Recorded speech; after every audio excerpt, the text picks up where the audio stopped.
A SOUQ morning, this lovely morning, I was just going to say something really snazzy and to put you in the right state of mind as you embark and behold SOUQ Business Landscape this morning. My name is Ikenna Mba. We'll be looking at headlines as usual that we might have to be taking a look at and see how we can apply both at home in Nigeria and across Africa. With me, once again, as usual, Dr. Idahosa Osamhanze. Welcome to SBL on a beautiful Wednesday morning. Good Nigeria, great Lagos. Ikenna, good morning. You look quite sharp. Sorry, I said Ikenna and I don't know which one to call. When I hear the hands, it just put me back to one book I read when I was in the undergraduate, Hans Mokentos. What? Politics Among Nations. That's the real politics. So, Doc, what do you do for fun? Because you said the book you read back, and politics still had to come into the book. oh my God, that is what I did. So I read politics, so I understand it so well. What do you do for fun, Doc? Oh, I read for fun. We're going to revisit that, Doc. On to business day this morning in Nigeria. Food import success lies on avoiding past hurdles. Doc, are we still on this matter about food? We're talking imports, we're talking inflation, everything around food, people are hungry. And further down, we'll see somewhere in one of the major publications, and they're talking about Nigeria and our food problems. Well, I on a daily basis, I look at the paradigm of those who govern, and there's something that seems to be missing, and that's leadership. We're in the heart of a crisis. And that crisis, we know what is fueling it. What baffles me is the fact that... Doc, what's fueling the crisis, like you said? You see, the external shocks, crisis in the West, in the East. By West, East, I mean Europe, America, Asia. Is what's generating the issues we have here at home. And the reason is because we are reliant On them. Totally. For almost everything we do. Well, Doc, you know you can't really blame them. Now, what we need, we have to get from somewhere. It's not blaming. They happen to be somewhere. No. It's not blaming. It's not blaming. You see, we either have to take a decision to survive or to die. That's it. It's a lazy thinking for people to think that the only way they can survive is to import food from outside. Rice grow in 3 months to maturity. Corn in 3 months. Wheat is about the same 3 months. If they can plant wheat and they are harvesting over 1,000 ton in Sharjah, in United Arab Emirates, what stops us from planting wheat here and see it grow? You see, this is the issue. The other day we saw Ukraine that is fighting war, even helping us with food items. Oh, Lord. Doc. The reason is because we are afraid to say things the way they are. Maybe because of political correctness. And that's the word that Cladake had used before he passed. How politics underdevelop Africa. This is it. You see, it is this struggle for power that's our problem. What this means is that you will now be looking for more foreign exchange to import more food, and then we can get to 2005. And then the trouble just began. You see, it is just, for me, leaders must be courageous enough to take some bold stand Why we are trying as much as possible to sympathize with the cause of the people. What is driving the cost is foreign exchange that we don't have. In elementary economics, they say nation specializes in area where they should have comparative cost advantage. Here, because of the weather, because of the land that God has given to us, that's already an advantage. Right. Now we are going to rely on countries that are not as good as we are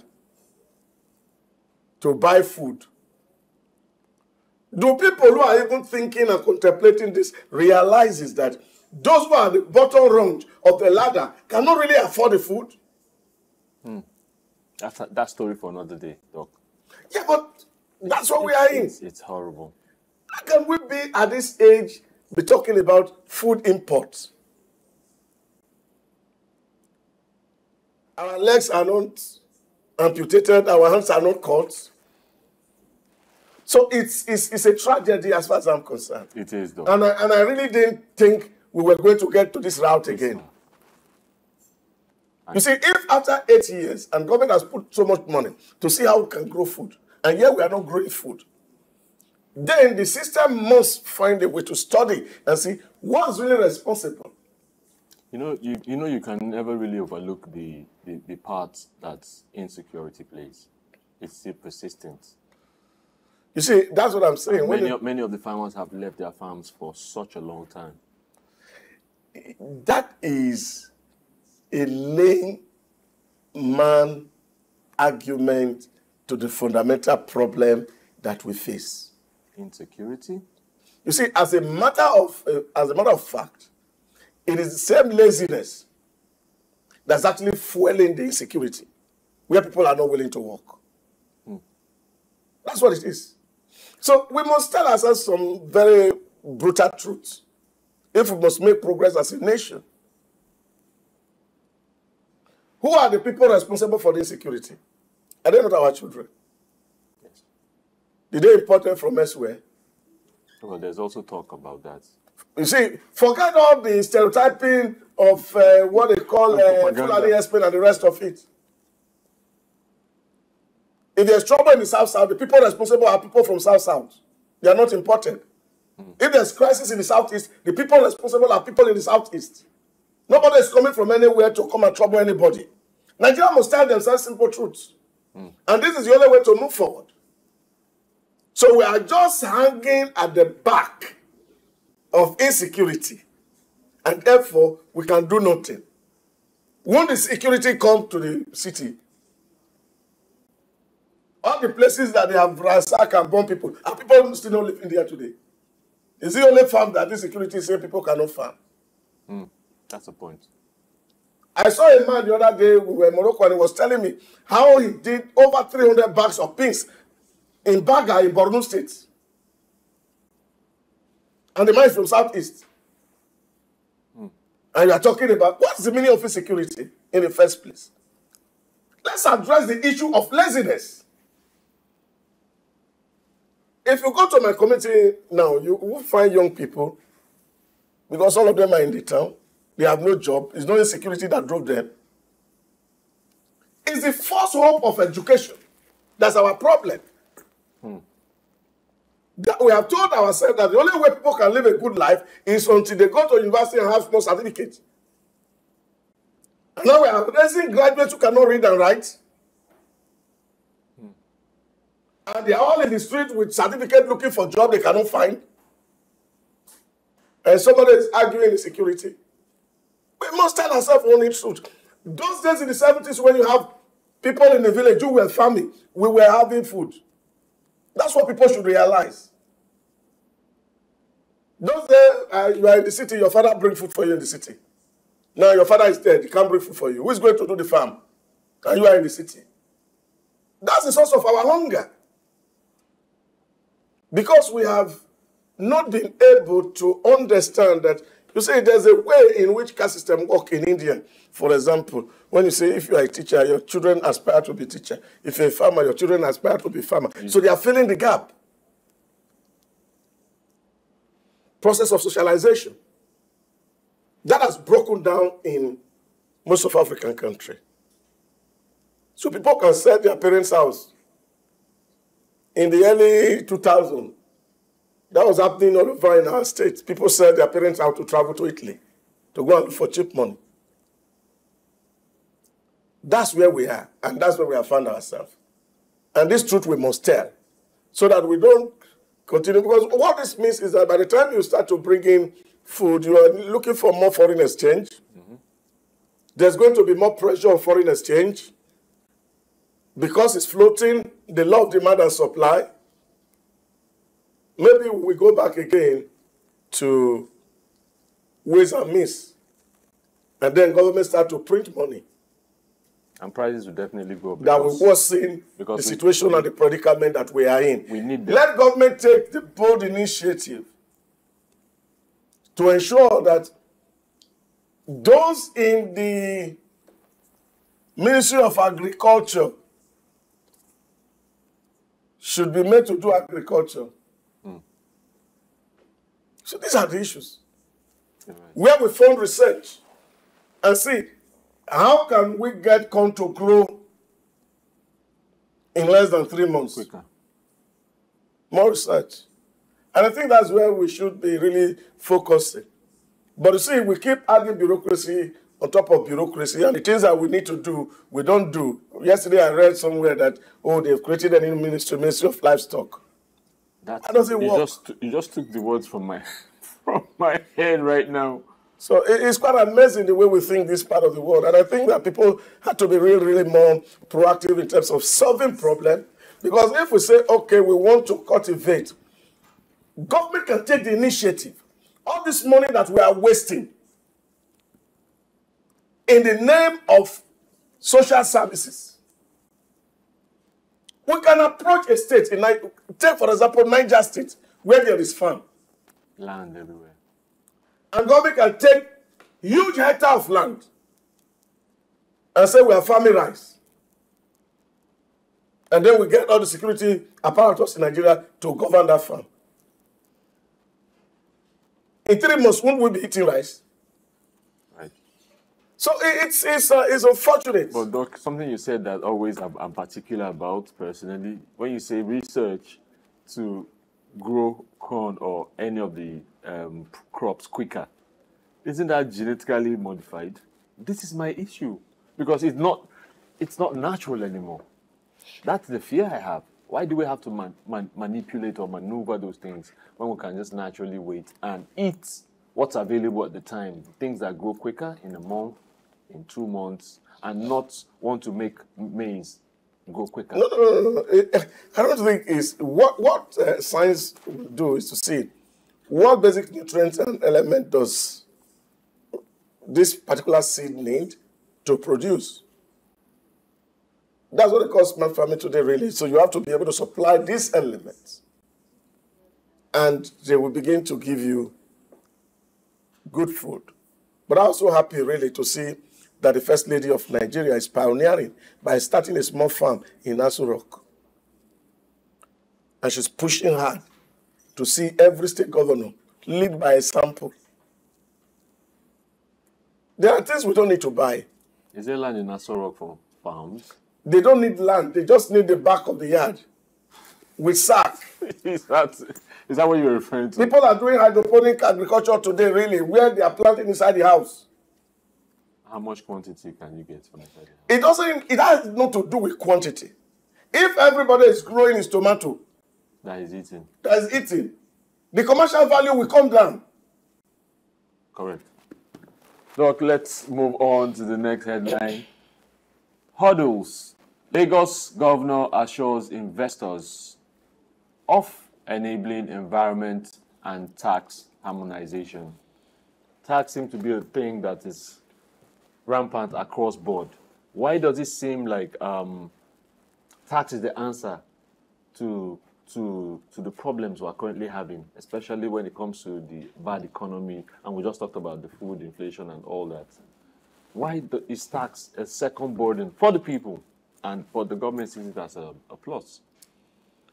Well, I like this tax part of it. But you see, like I've always said here on this channel, the beggar burden in Lagos State today. And I was happy somebody asked that question yesterday to the deputy governor. At the recently concluded. Yes. Although he was focusing on the tricycles, how they abuse traffic laws, and you see policemen and last man who are supposed to be controlling traffic. Turn a blind eye. Turn blind eye to allow these people to violate the traffic rule. Lagos, for God's sake, is assuming a status of a mega city. I like how you put it. It's assuming the status. Yes, of a mega city. We must look at what happened in big cities in the world. And emulate. We go to UAE, for example. You go to Doha. You go to London or New York. You go to all the big cities in the world. The eyesore you are seeing in Lagos, can't see it anywhere.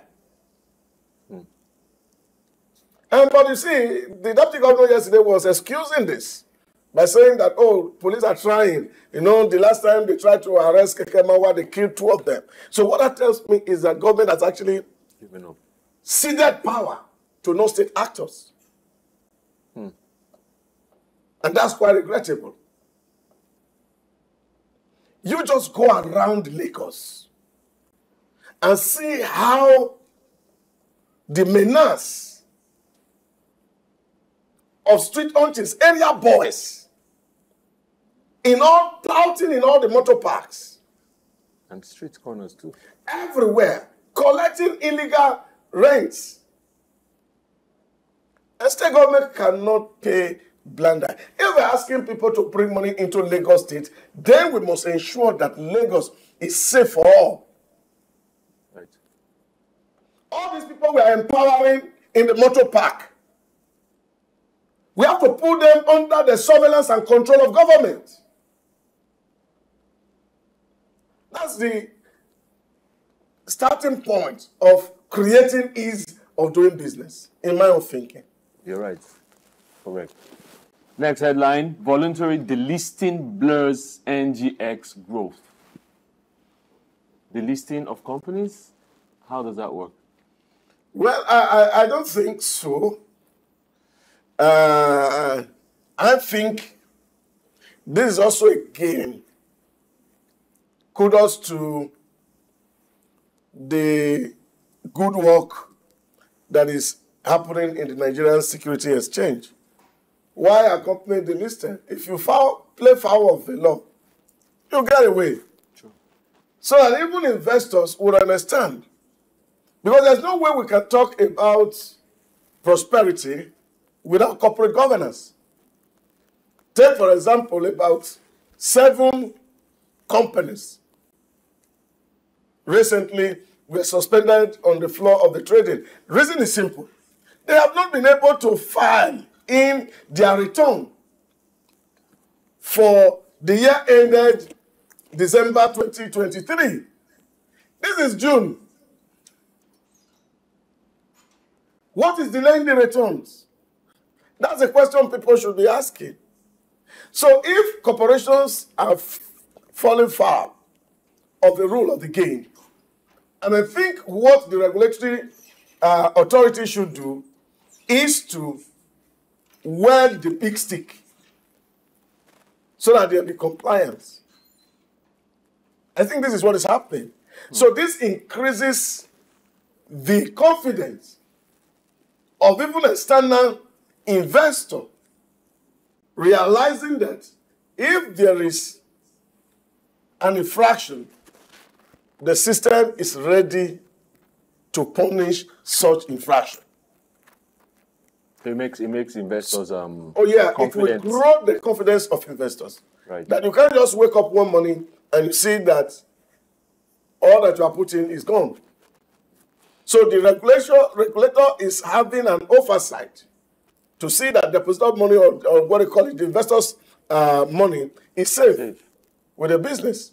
So if these companies are refused to file in their returns after 6 months, when the year ended since December 31st, then it means something is wrong about the bookkeeping. So governance is lacking, and I think every corporation in Nigeria must express good corporate governance, and that's the only way that we can guarantee prosperity and growth.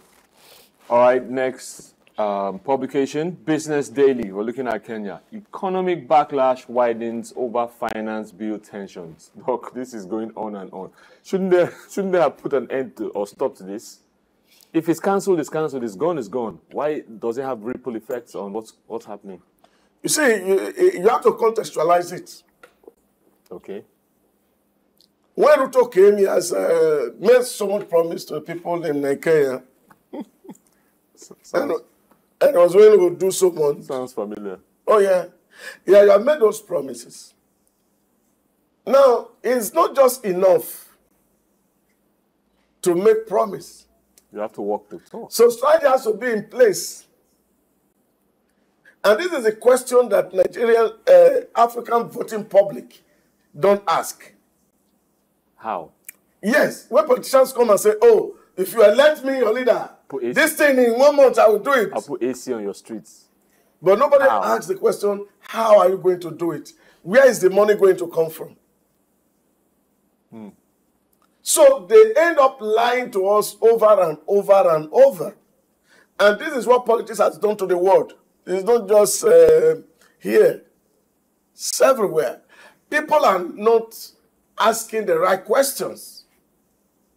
Rather, we focus on secondary things that are personal to the individual. We don't x-ray the strategy. While he was campaigning, he didn't tell Kenyan people, you see, we are going to stop borrowing. But rather than borrow, I'm going to take more money from your pocket. They wouldn't have voted for him. Which is the backlash. Oh, yeah. So now they have voted for you. You are smuggled in the bill to tell them, I want to take money from your pocket. And they are saying, we're already too poor. You can't take more money from us. So the finance bill died on arrival. Now, even Ruto himself is crying and say for him to be able to fund the 2024 budget, he needs about 2 trillion shillings in borrowing. And even IMF is saying, we can't borrow you more money. I was just going to cite that because we had that on the news on Monday. Yeah, like, we can't borrow you more money. We don't know if we want to do this. We can't borrow you more money. So where does that leave a country like Kenya in this situation? What's the way forward? Must it always be IMF? Are there other options? More troubles. So it will still go back to borrowing. So all you also see government will start to print more money. And then you damage the economy the more. You see, if you are coming to equity, your hands must be very clean. And I think this is what African politicians need to embrace. So we don't overpromise and under-deliver. Many times we promise heaven and hell, and by the time we get into office, the reality of the office stalks us in the face, and we are saying, oh, I really didn't know.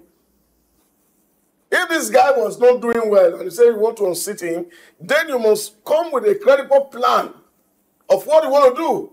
Right after. How much money is involved, and where is the money going to come from? Those are the things we should be interrogating in Africa.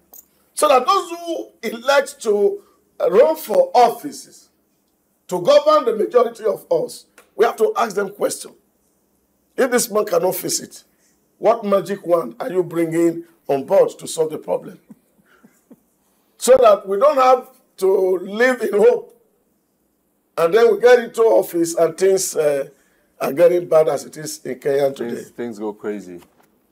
Still on Business Daily, Kenya. DRC, now Kenya's fastest growing export market. So Kenya's exports to the Democratic Republic of Congo jumped up more than half, which is equivalent to 56.04%, to 8.6 billion shilling, which is a lot. This happened in the first 3 months of the year. Now, DRC overtook Uganda to become Kenya's fastest growing export market within their region. And something I realized that when Kenya has been hyped a little bit, they talk about is within our region. It's within our region, which is not a very promising. No, it is. It is. Because if you talk Africa, it's different. But within the region, which means they're doing poorly. You see, that's what I'm saying. You see, it's you are doing well in your house, in your community. And you take, for example, in our own foreign policy conception, they call it the three concentric circle. First, ECOWAS. Then you have AU. Then, of course, you have the globe. Now, if you look at it from Kenyan perspective, that in East Africa, Kenya is able to do business with its neighbors. Okay. Especially the ones that are not doing well. And you hear the names that I mentioned. Uganda,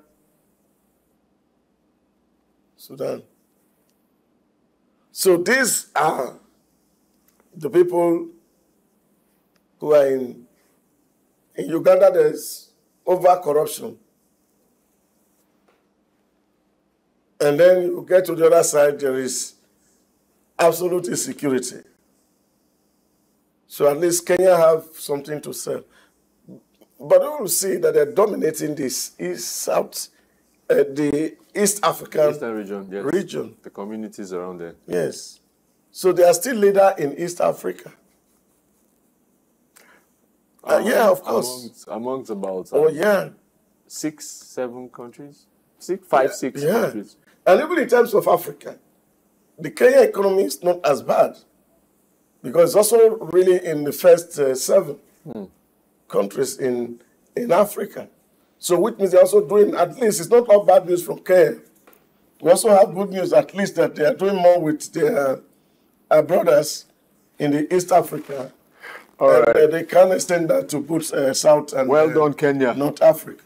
Next headline, shilling extends gain against regional currencies. That's part of what we're talking about, though. Yeah. So the Kenyan shilling has gained up 30% in its value, and it's still doing business with its communities. And they noticed, see, that's a bad news from Zimbabwe, from Uganda, Rwanda is doing well. Yeah, of course. The foreign exchange also is also an issue, really.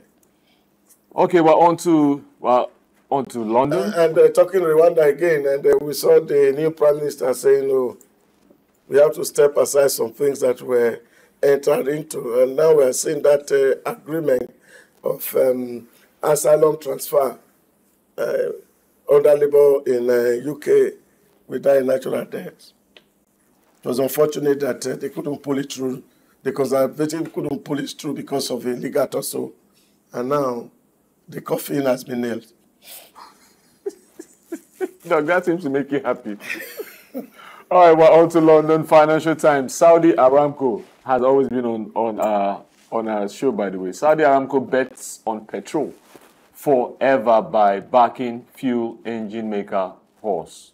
So the state group buys 10% stake of this of Horse, and opening seen in slowing electric vehicle sales. The venture aims for 5 million units a year. 5 million. That sounds like takeover. Saudi Aramco is doing fantastic businesses. They seem to have the octopus hands that are across board. And we're talking EV now. Don't you see what is happening here? The area of your comparative cost advantage. Somebody is telling you that you don't need it. That's weird, isn't it? It is very weird. You can imagine. So you have yam in your house to eat. And somebody says, this yam is not good for you. Throw it away. Come and buy my potato. That's the kind of reality that's been painted by the world. But it seems to be working for... No, we must understand how the West works. And this is why I always say, we in this part of the world must interrogate every research that is coming from the West. Because there's a commercial value behind it. But are we in a place to do that, Doc? Think about it. We are. We are. You see, the problem here is the fact that we don't place value on ourselves. And we need the West to validate us for every single thing that we do. And this is where Asia made a great leap forward.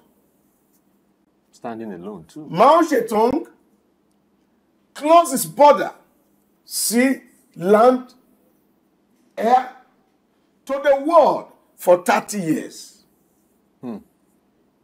In that 30 years, they learned a new language completely.